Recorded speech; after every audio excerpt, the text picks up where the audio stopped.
Yes, but who is it? It's Colonel Starcher, the commanding officer from the boys' school. Get on the phone. One of them is sick. Hello? This is Monica Quartermain. Yeah, and I'm still on the line. Good, good. I'm glad to get this chance to talk to you both.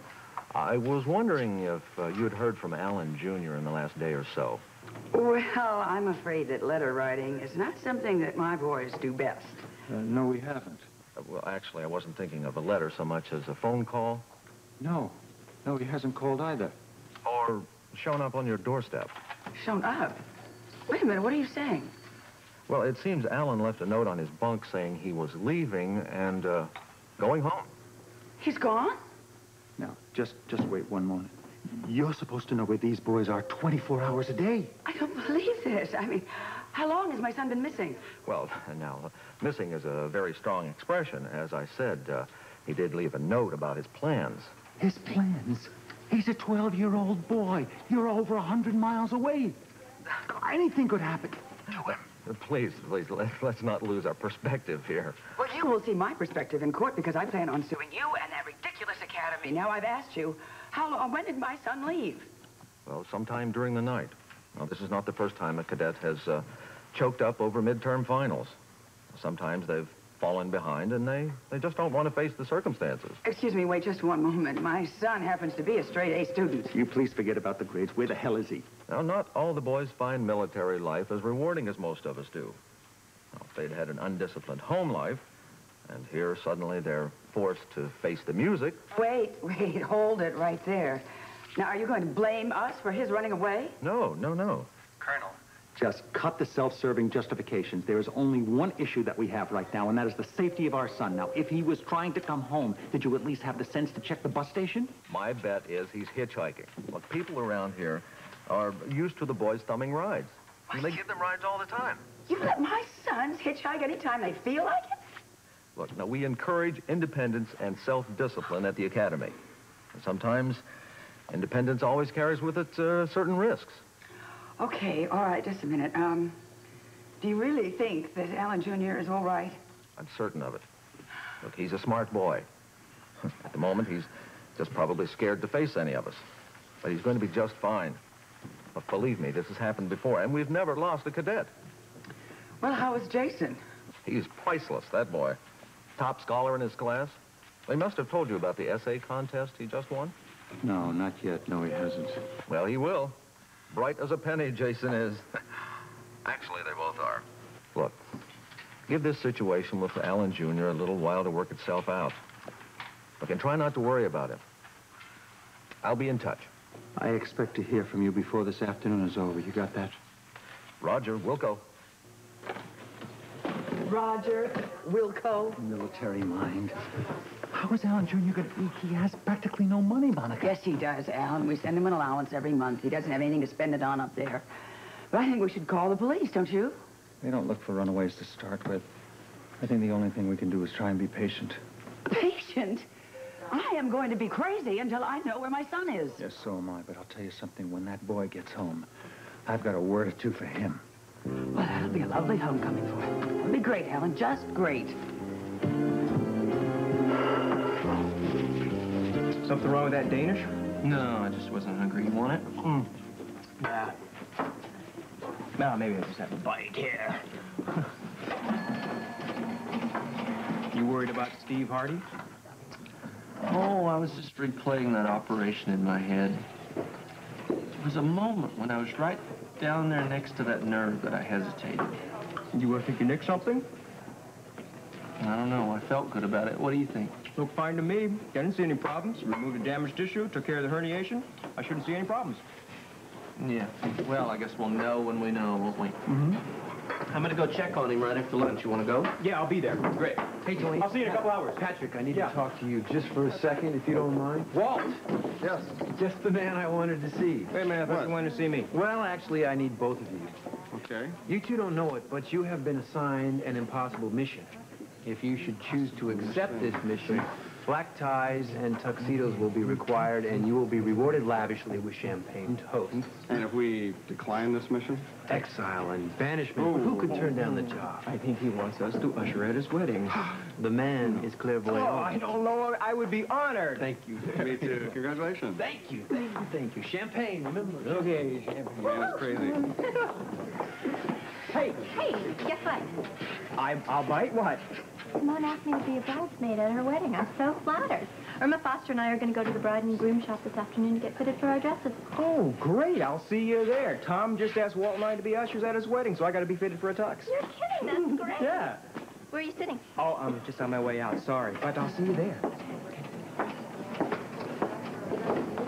Well, anyway, I said yes. Anybody sitting here? I think you are. I'm so excited. You know, Simone just asked me to be a bridesmaid at her wedding. Wonderful. Congratulations. This is a big wedding for the hospital chapel. Oh, I know, and it's going to be so beautiful. That means you have to be at the rehearsal dinner, doesn't it? Well, yeah, but I don't mind. That'll be fun. Good. Then you won't mind helping me with the dinner for the night before the wedding for the rehearsal? With Steve not on his feet, Audrey has her hands full. Me and my big mouth. Just kidding. I would love to help you. My pleasure, Jessica.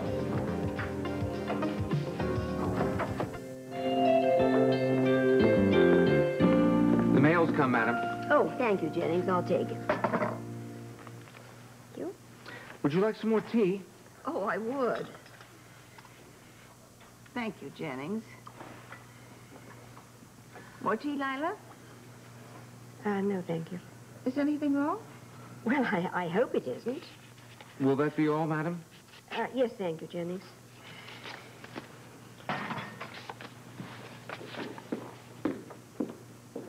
Well? Sometimes I think that fate has conspired against Edward Quartermain's peace of mind. This letter is from Tracy's boy, Ned. Tracy? Oh, good Lord. Time flies so fast. I still think it's another little boy. Well, he is. He's only... He's 19, Stella. And he wants to come here for a visit. Oh, dear. Mr. Quartermain said Tracy should never set foot in this house again. Ned is not Tracy, Stella. And as for Edward, I've handled him before, and I shall do it again. What's this about Edward? Oh, and what secrets are you two females cooking up? And I'm sure it has nothing whatever to do with Pickalila. I have no secrets from you, Edward. I never have. I've just had a charming note from Ned thanking me for the sweater that I sent him. Ned who? I don't know any Ned. Oh, well, there was that Ned at Princeton one time, but I'm sure he's dead by now. Ned, Tracy's son, Edward. Your grandchild. That Ned. What are you doing sending him presents for? Oh, don't be silly. You know perfectly well. Lila, we don't speak to those people. You don't. I do. And do I have to remind you that whatever happened with you and Tracy, none of it was Ned's fault? You didn't have to pick her as a mother. Very funny. The fact is that it's been far too long since we've seen Ned. He's in college now. What's a 9-year-old kid doing in college? He's 19, Edward. And he's coming here to visit. Here, in our home. Lila, I am astonished. I told Tracy I never wanted to see her again, and that she was never, ever to set foot in this house again, and that goes for her little boy, too. Edward, I'm sorry, but this time you are not going to have it your own way.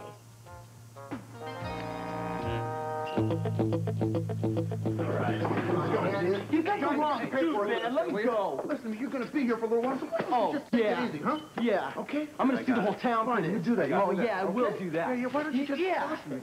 We're going to do a little talking, okay, and then we're going to take a little walk, all right? You look like you're feeling better. Well, I decided to feel better because if I don't, you and Tom are going to postpone the wedding, and I'm not going to let that happen. Oh, come on. Don't you worry about us. So, what's happening now? The pain better?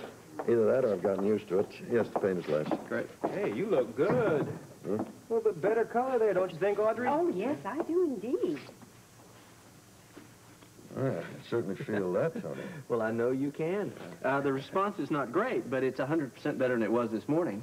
Well, then maybe we can all go dancing this afternoon. How about Sounds great. You know, I think we should start out with you sitting up, though. How about that? Patrick, right. Billy? Mm-hmm. Okay, now just take it real easy.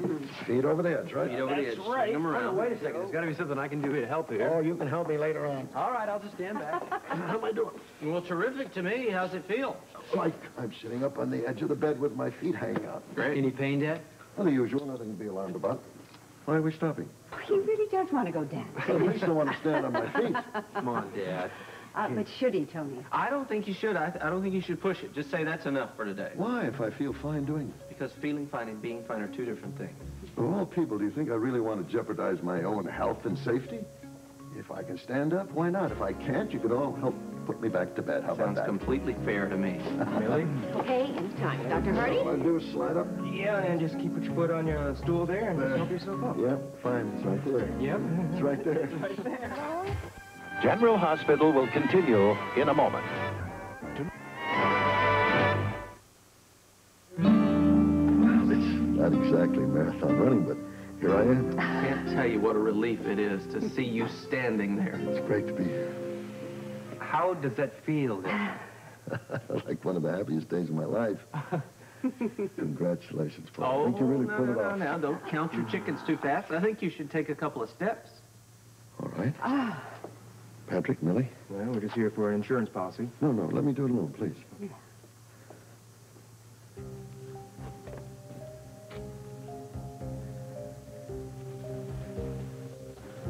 What did I tell you? Oh, Steve. You were right as usual, thank heaven. Let me try a couple more. All right, all right.